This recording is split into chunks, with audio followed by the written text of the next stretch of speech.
The world stood still the day they arrived. Massive ships, their surfaces smooth and seamless, hovered silently over Earth cities. Their arrival wasn't heralded by destruction or conquest, but with words that seemed almost soothing. The beings who emerged called themselves the Overseers, a race claiming to have journeyed across the stars to guide humanity to a brighter future. They spoke of order, of unity, and of lifting Earth from its chaotic existence. At first, humanity celebrated. There was no resistance. How could there be? Their ships were untouchable, their technology far beyond anything humanity had ever conceived. Governments acquiesced to the Overseers' demands, dismantling armies and ceding control of infrastructure. The Overseers claimed these measures were temporary, a way to ensure peace. Most humans complied, too mesmerized by the aliens' power to question their motives. Lena wasn't convinced. She watched the broadcast of the Overseers' first global address in silence, her arms crossed. Their leader, a towering figure with gleaming, angular features, spoke in a voice that carried both authority and condescension. "We come not as conquerors, but as caretakers. Your world, fragile and beautiful, teeters on the edge of ruin.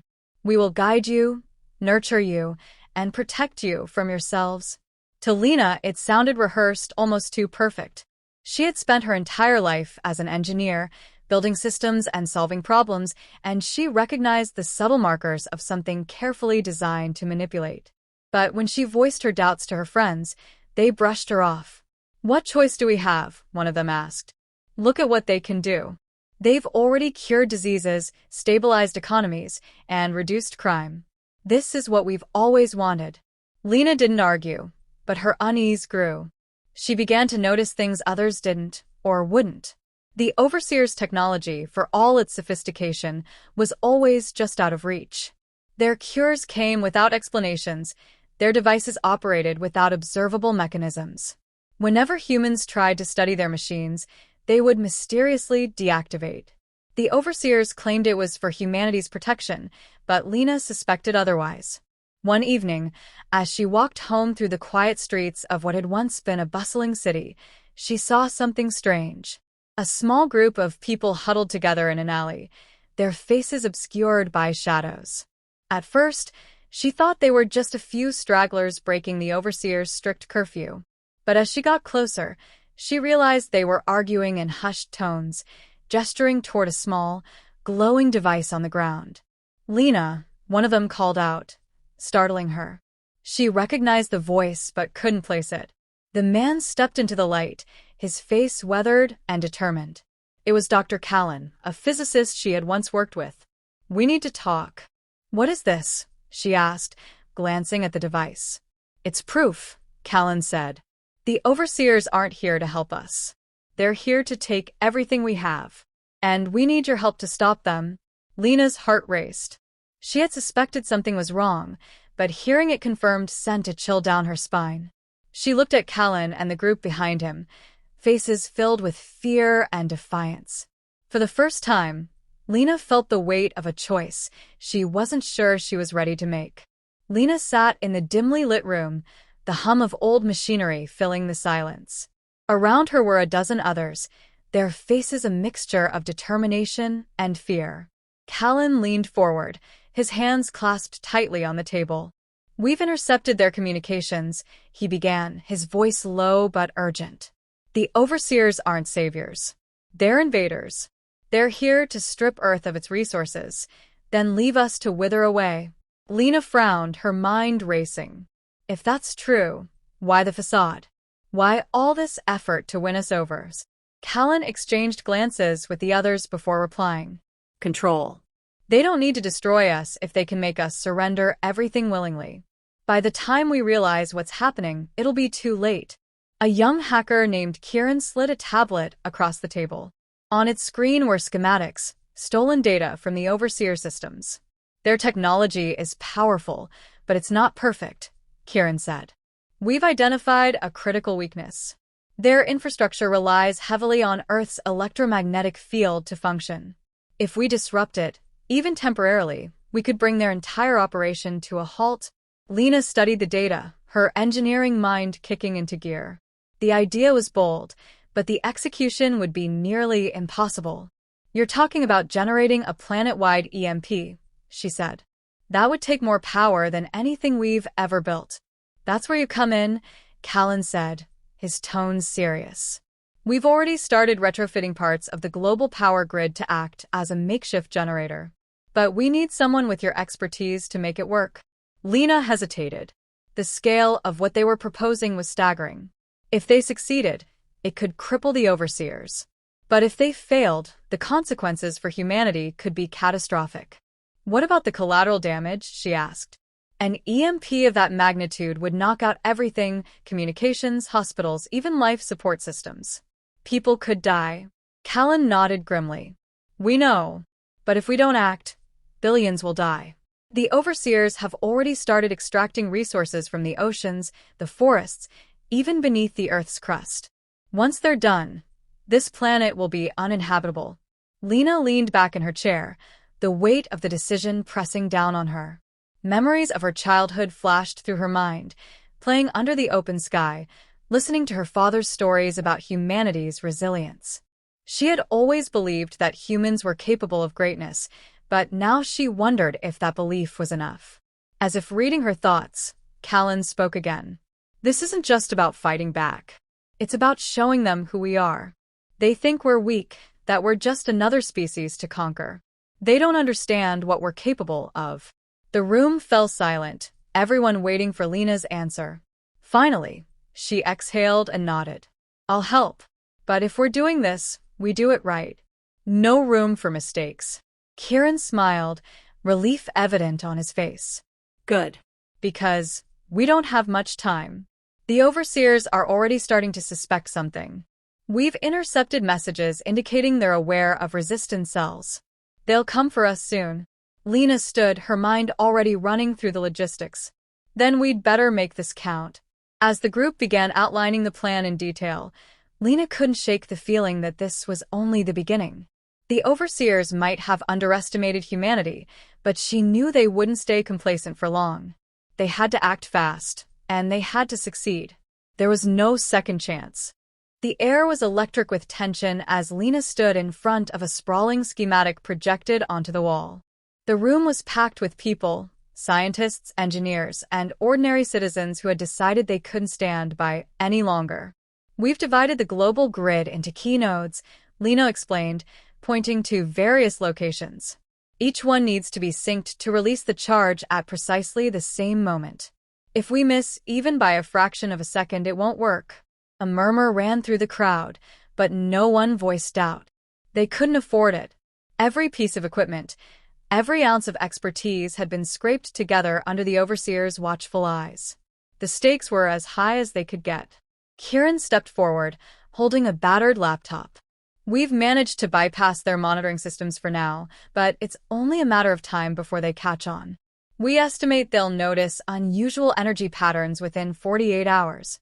That's not enough time to finish retrofitting all the nodes," someone in the crowd protested. "It has to be," Lena said firmly. "We don't get a second chance. We've worked out the theoretical limits of their tech. If we can disrupt it even briefly, it'll force their systems into a full reboot. During that window, they'll be completely vulnerable." The weight of her words hung in the air. It wasn't just about disabling the overseers' technology.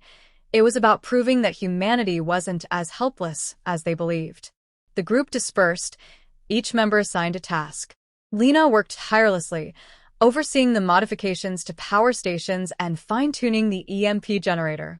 The work was grueling, made worse by the constant threat of discovery. Overseer drones patrolled the skies, and every moment carried the risk of exposure. As the hours ticked by, setbacks began to pile up. A critical transformer blew out, delaying progress on one of the nodes.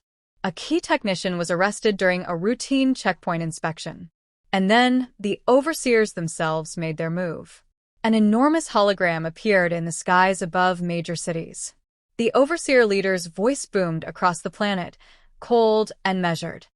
"We are aware of your attempts to disrupt our operations. Cease immediately, or the consequences will be severe. You cannot win." The broadcast sent shockwaves through the resistance. Fear crept into even the most steadfast hearts. But Lena refused to let it take root. She gathered the team that evening, standing before them as the weight of leadership pressed on her shoulders. "They want us to give up because they think fear will break us," she said, her voice steady. "But we're still here. We've survived everything this world has thrown at us. Wars, disasters, our own mistakes. And now we're going to survive this." They don't understand what it means to be human. They don't understand that we don't stop fighting, not when everything we love is at stake. Her words reignited a spark of determination. The setbacks were addressed with renewed vigor. Supplies were scavenged, solutions improvised, and the network began to take shape. As the final hours approached, Lena stood by the central control system, triple-checking calculations. The timer was set, the nodes aligned. There was no turning back now. She looked up at the monitors showing the Overseer's massive ships hovering ominously over Earth. "They think they've won," she murmured. "But they don't know us at all." The countdown began. 5 minutes. Then 2. And then 1. The air crackled with anticipation as the final switch was thrown. The moment the EMP was triggered, the Overseer's ships shuddered in the sky, their once impenetrable hulls flickering with strange, erratic lights. Their drones, the ever-present sentinels of their rule, fell lifeless to the ground. Across the globe, the night was filled with the sounds of alien machinery grinding to a halt. Inside the control room, the air was thick with anticipation. Lena stared at the monitors, her heart pounding in her chest. "We did it," Kieran whispered, his voice trembling. But Lena didn't allow herself to celebrate yet. This was only the first step. The Overseer's leader, whose arrogance had seemed unshakable, now appeared on a sputtering hologram feed. His voice was distorted, crackling under the weight of failing technology. "You dare defy us," he spat, his tone no longer measured but filled with barely concealed rage. "You are nothing. Fragile, insignificant creatures. Do you think this changes anything?" Lena's eyes narrowed as she stepped forward, staring into the hologram as if the Overseer could see her. "It changes everything," she said quietly, though the room hung on her every word. The Overseer's ships began to plummet, crashing into oceans, fields, and cities. But the destruction was controlled. The rebellion had planned for this, identifying areas to minimize collateral damage. Still, it was a grim sight. Humanity had struck a blow, but it was far from clean. Despite the chaos outside, Lena knew they only had minutes before the Overseers recovered. Their technology would attempt to reboot, and when it did, the aliens would retaliate with unrelenting fury. The rebellion had to move quickly to turn the tide. "All teams, report," Lena said into the comm system. Voices came through in quick succession, confirming the recovery operations were underway. Salvage crews were already extracting critical pieces of alien tech from the downed ships. The rebellion needed every advantage they could get before the Overseers regrouped. Then something unexpected happened. The Overseer leader's voice came through again, no longer an image, but a direct transmission. "You think this makes you strong?" he sneered. "It only proves your desperation. You've gambled everything and you will lose. Humanity always overestimates itself." Lena's jaw tightened. "No," she replied, her voice calm but unyielding. "You underestimated us. You thought we'd just bow to you, that we'd let you strip our planet bare. You thought wrong." The Overseer went silent, and for the first time, Lena thought she saw something akin to fear behind their arrogance. The next phase of the plan began. Salvaged alien technology was being distributed to key teams, who worked to reverse-engineer critical systems. The rebellion had prepared for this moment, knowing that humanity's ingenuity was its greatest weapon. What they couldn't invent, they would adapt. Hours passed, and Lena finally stepped outside to see the first light of dawn breaking across the sky. The wreckage of an Overseer ship loomed in the distance, its sleek design now twisted and broken. Around her, people were already hard at work, clearing debris, helping the injured, and sharing supplies. Humanity was battered but unbroken. She stood there for a moment, her thoughts heavy with the cost of their victory. The Overseers weren't defeated, not entirely. They would regroup, maybe even retaliate. But something had shifted. Humanity had sent a message, not just to the overseers, but to itself. A younger member of the team approached Lena, holding a salvaged device. "What do you think they'll do now?" he asked. Lena looked at the horizon, her expression resolute. "They'll come back," she said. "But next time, we'll be ready. They've seen what we can do when we're pushed to the brink. They won't make the same mistake twice."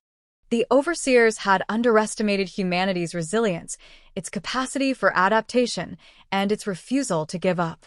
And while the battle was far from over, the victory was undeniable. As Lena turned back to the wreckage, she allowed herself a small, grim smile. "They thought we were weak," she murmured, "but they'll never make that mistake again."